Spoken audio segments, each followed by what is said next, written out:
Oops, pray muna tayo. In the name of the Father, the Son, the Holy Spirit. Amen. Panginoon, maraming salamat na naman po at buhay na naman kami. Salamat sa biyaya ng lakas, biyaya ng pamilya, mga kaibigan, mga grasyang tinamas at tatamasahin namin sa araw na ito.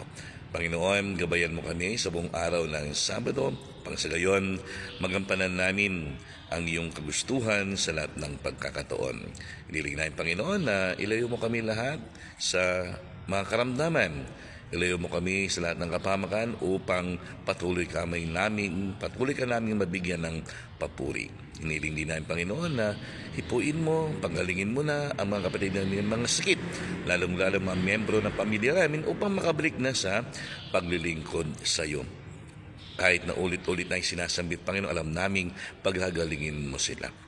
Ngayon din, iniling namin na gabayan mo, patnubayan mo mga kapatid namin, mga FW, mga kapamilya namin nagtatrabaho, bigyan mo lagi silang lakas ng pisikal na pangatawan, tatag ng pananampalataya upang patuloy ka nilang mabigyan ng papuri.